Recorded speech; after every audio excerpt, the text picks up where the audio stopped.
I'm Mary Davidson, and it's our community, and we're back again with one of our neighbors, and her name is Janet Kuemmerlein. Some of you know her, I'm sure, because she has been creating art in our community for many years. She's a fiber artist. But I know, Janet, that you did not start out as a fiber artist. Your life circumstances redirected your course. Can you tell us how that happened to you? Well, when I studied art, I studied painting and drawing and composition, and I studied silversmithing too, and I was interested in these various medium. But I didn't become a professional artist until after I was married and had small children. And all the materials that you use for all those things were too toxic to have around children. So I experimented with fabric because I liked the texture, I liked the color, and I started to do projects in fiber and have exhibitions, and then I was asked to do larger projects. But isn't it interesting? I want to go back a minute because I'm not quite through with you there. You know, isn't it interesting how an artist is an artist and it's in your soul? So when you couldn't do one thing, you looked around for another medium in which to express yourself, and your childhood came into that fiber art as well, because I know that you're from a Polish background, and you talked about the ribbons and the embroidery and the gardens and your mother sewing. Yes, I grew up in Detroit, and there were a lot of festivals, ethnic festivals, and church activities and different things where people wore costumes. And I remember as a child being impressed with all the trim, and my mother was very creative too. She always had, yes, she always had supplies in the house, and she always encouraged me from early on, you know, going to the department store and turning me loose on the floor that had all the art supplies. And that was wonderful. So at a very young age, that talent came out. Yes. When I was in kindergarten, I did a mural on the blackboard, and they brought the principal in to see it because they were impressed that I put eyeglasses on the Indians. And I don't know where that came from, but your creativity sneaked out. Right, right. That's funny. But I think it's so interesting that an interest is one thing, but a talent is another, and those talents are they ooze out very early in a young person's life. Yes, I think if you talk to most artists, they'll tell you that they make art because they have to. Do you have to? Oh, absolutely. Absolutely. How do you feel if you don't?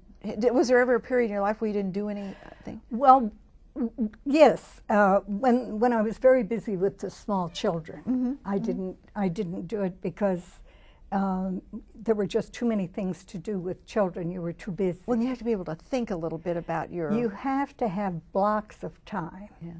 You have to have, yes, think about it. You have to have the time when ideas incubate.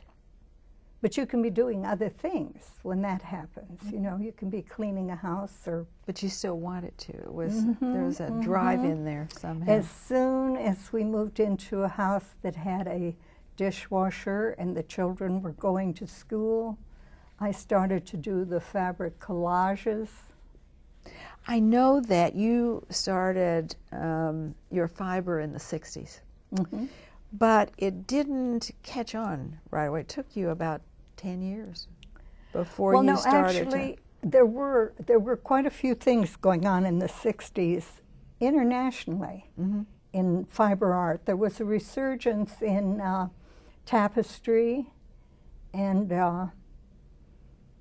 I think I was in an exhibition in New York called Young Americans of 1962. So I was exhibiting that early in the 60s. And then one of the bigger shows, a craft show called Objects USA, was organized by the Johnson Wax Company. And they had about a little over 200 artists throughout the country, including the late Ken Ferguson. Now, wasn't he a ceramicist? Yes, yes, from the Art And Institute. see, but your fiber art is, it's beautiful. Thank you. But it does take a while for people to start appreciating. But I want to go back. Ken Ferguson was a ceramicist, yes? Yes. Well, he was in this show, Objects USA, as well as jewelers and fiber people. They were I see. craftsmen in general. As a matter of fact, the Museum of Art and Design in New York is having an exhibition in October of 2011. And they're including me in that show with that piece from Really? Objects USA. And was that was at the Chicago Art Institute? Was that the one you had there? No, the one at the Chicago Art Institute is a fiber piece. The Chicago Art Institute has 2 of my pieces in their permanent collection, and that was in the 70s. But you know, I think there's a really interesting point to be made here, and that is that by the time you really hit your stride, you were about 38 years old. So it isn't reasonable to assume that the first brush slap on the canvas or the first piece of fiber that becomes an art object is necessarily the end of it's only the beginning, and the end is. Yeah, and then you're working in conjunction with what is going on in the art field throughout the world as well. Yeah. As to what exhibitions you're invited in. And you were sort of on the cutting edge of fiber art, were you not? I think that's, you know, I looked at all these beautiful things that you said, this is big stuff to move around. Yes. That's well, heavy. it is, and then, you know, when you think of sculpture and you think of bronzes, you think of the, even large canvases with frames and all, at least the fiber can be folded, you know. Yeah, but it's heavy. I mean, you have to. Well, it's heavy when it has rope on it. But the other pieces are just like quilts, you know. I know that one of your big commissions was in 1986. And you made note of the fact that you received $58,000 in commission for a piece that was done at the Anchorage Library. And it's absolutely beautiful. It's 5 feet high and 50 feet long. That's a big deal. Where do you find, how do you construct a piece that big? Is it done in pieces? How do you do that? Yes, it's done in sections. I work in sections that are, well, about 3 feet by 4 feet. I work on a household sewing machine, a Singer sewing machine. Just a regular one? Nothing spectacular, just a regular machine? A regular sewing machine because, and it's an older model because the older models had metal fittings and they lasted longer, they were stronger. Really? And they're versatile. Many people have asked me why I didn't use an industrial machine.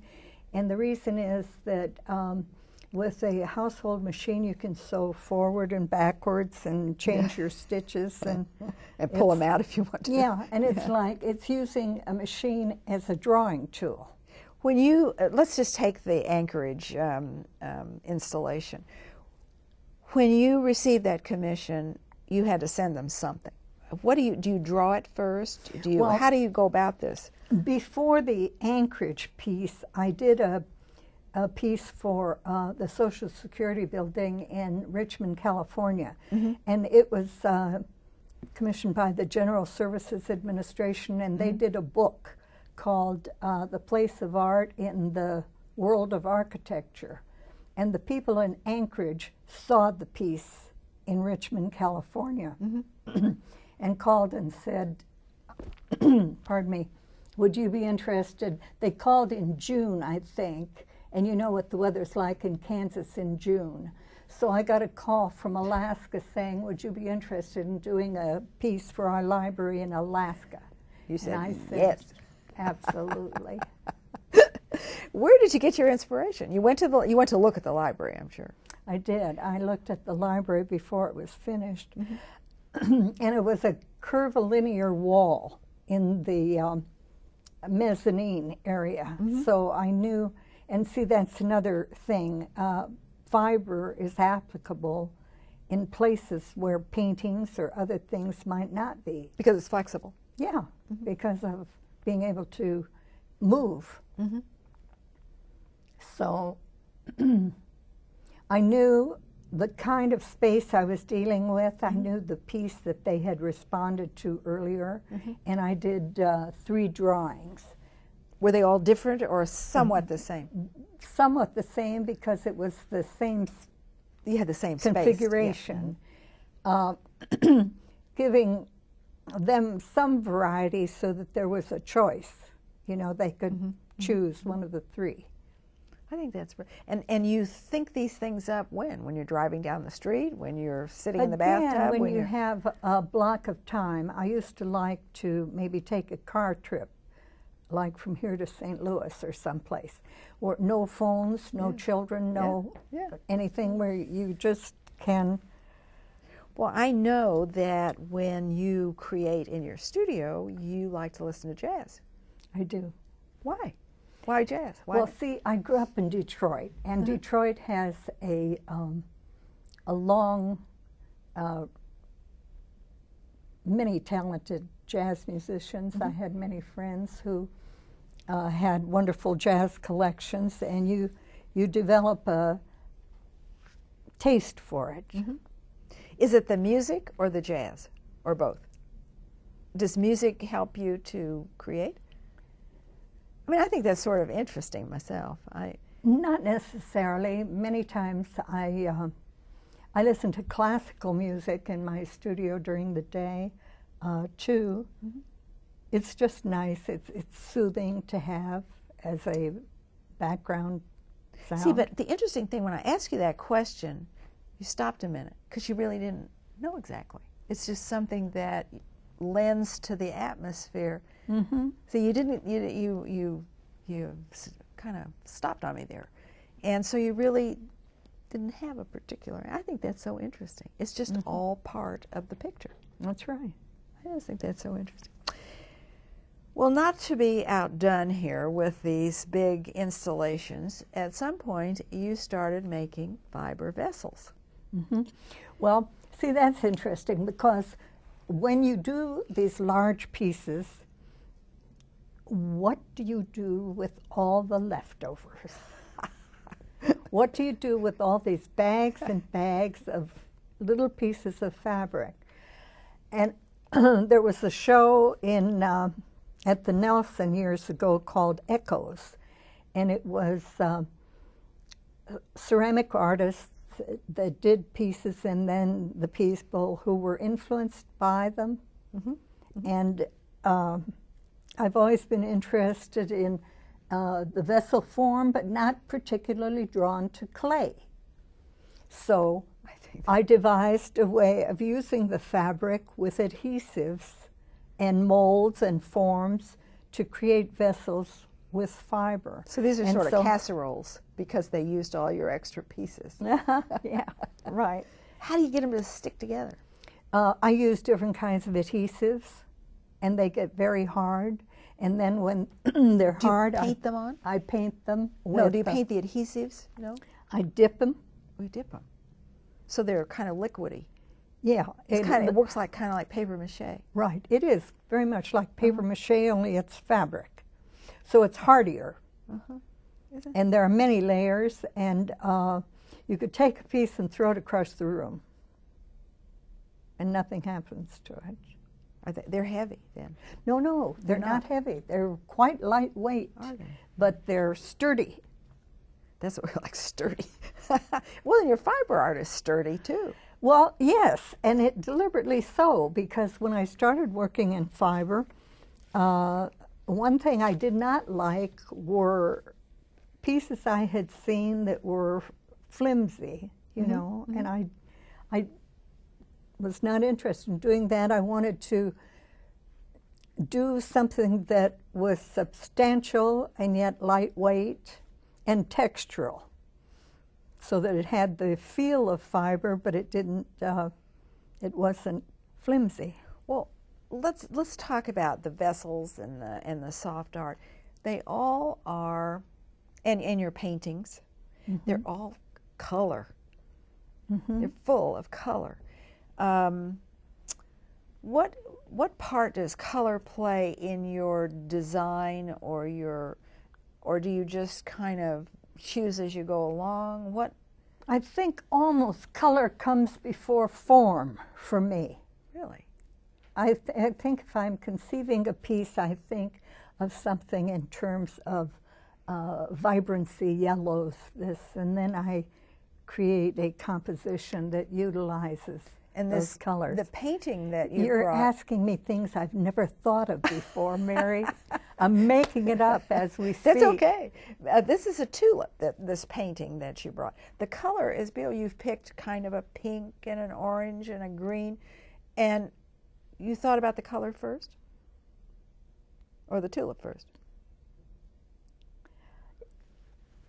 I love this. I see, I gotcha. Because see, you don't think about that. And I think it's so interesting because color and form are very closely related. Yeah. And I'm trying to... In the case of the tulips, I almost thought of the form first.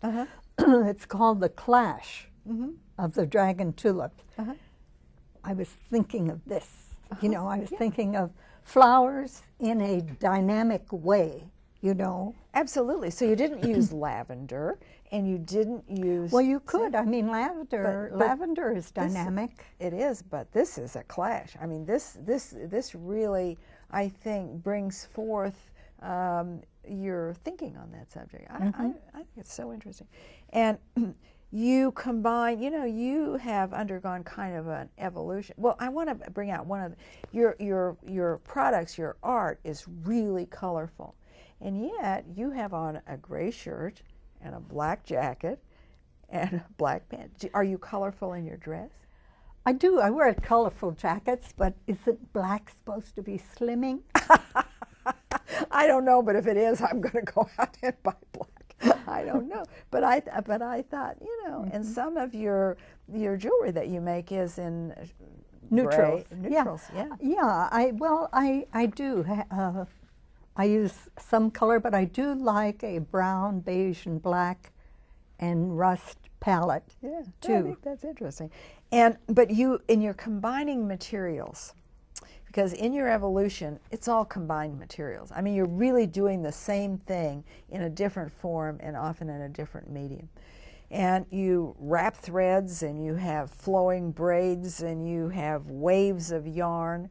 It's a flow. Everything you see, as I look at your art, I see a flow. Comment. Is it? Do you think so? I think of that too. As a matter of fact, I have read a book that's a very favorite of mine called Flow. And it's not an art book, it's a book about combining work activity with play activity to create a flow in your life, you know. But generally speaking, when I conceive of a piece, you could be quite right in saying the word flow is operative. That's what I see as I look at these beautiful things that you have created. When you take threads, fiber, what is it made of? Is it wool? Is it mostly wool? But I use silk, I use rayon, I use linen, I use synthetics, I use some rope materials, manila rope, sisal rope, but probably about 70% of my yarns are wool. Where do you find your materials? Well, I started gathering them early on. For a long time, I belonged to a yarn co-op, and we used to order in bulk. And then many people who have been weavers or knitters and then stopped doing that, and I would either buy their yarn, or in some instances I was given large collections of yarn. And then in the case of one commission that I did for DuPont in Wilmington, Delaware, they wanted everything to be done out of their materials. And I said, well, the interesting thing about fiber art is the variety that, you know, that's what makes a piece interesting. So they said, send us your yarn and we will duplicate it. Really? So when you say their materials, what are we talking about here? Well, the products that are made by DuPont. So they were not necessarily So they wool. duplicated, no, they duplicated all of my yarns and sent me the supplies. So, and sent me bolts of fabric. Are they ever, do you ever have your materials dyed to your specifications? I know you store things in by color and by... Yeah. No, I haven't done that because I have so many yarns and so many of them are hand-dyed, and I haven't needed more than I have. So you have bookcases full of yarn. I do. I really do. Do you have any particular favorite sources? I mean, you know, some of these yarns are made from particular kinds of animal fur and that kind of thing. Well, there was an interesting source years ago in Washington, in Suquamish, Washington. Mm-hmm. There was a lady that raised sheep and spun her yarn herself, and you ordered according to the name of the sheep. Really?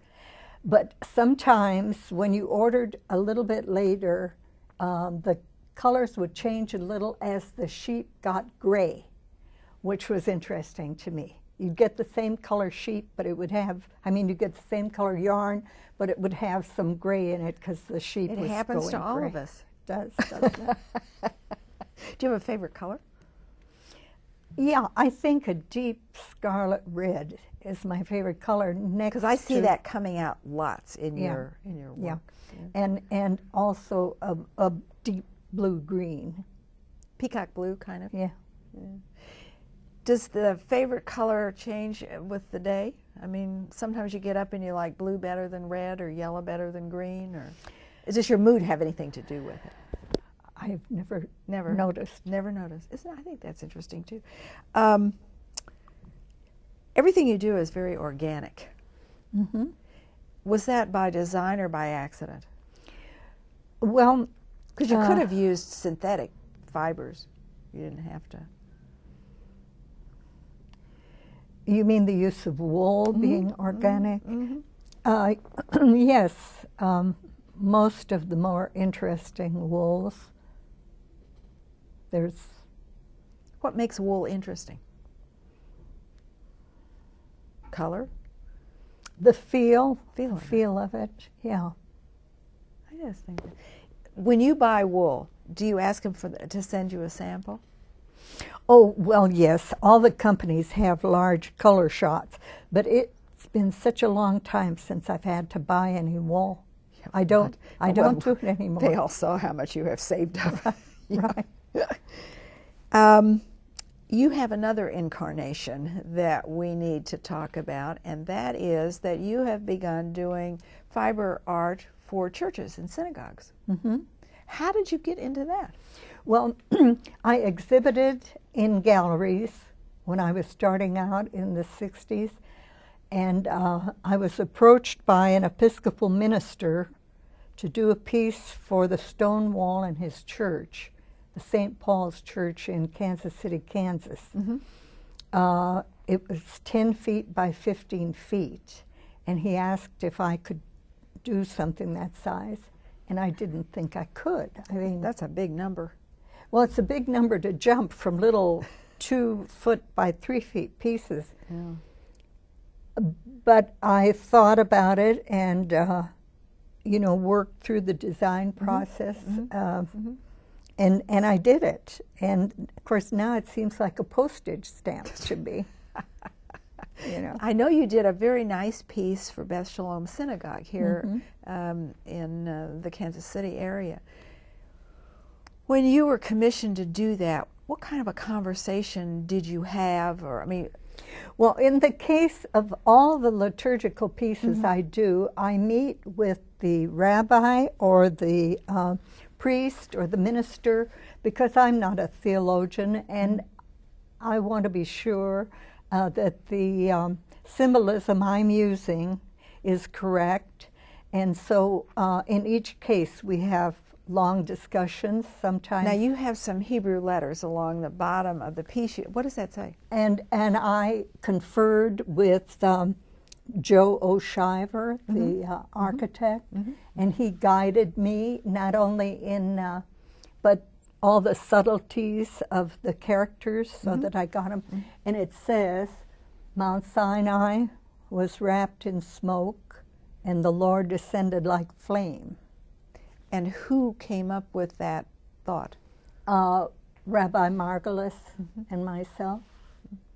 So the conversation and the creation is a partnership. Well, see, I present photographs of what I do so that the client is familiar with the kind of imagery. And then I don't want to do static symbols or anything. I want it to be organic. It has to flowing.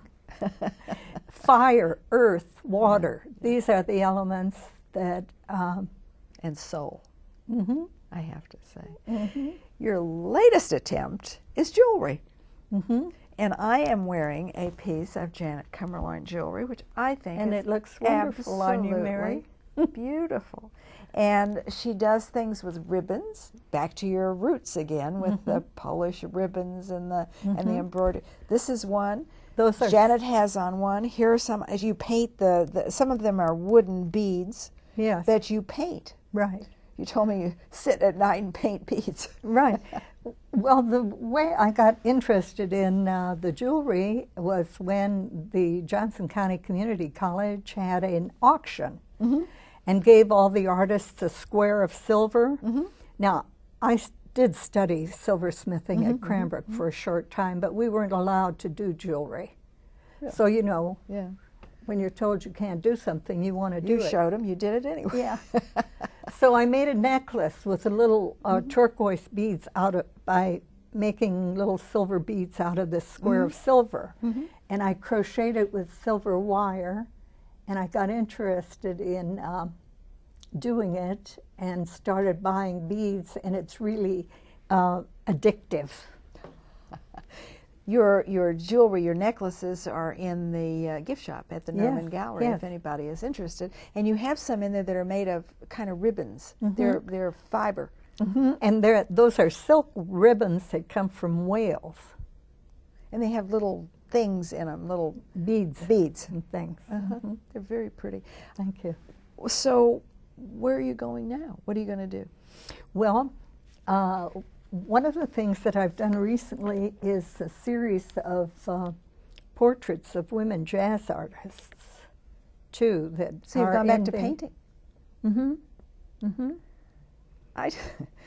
And these are in the American Jazz Museum down on 18th Street. And you've done several of those, down on 18th and Vine.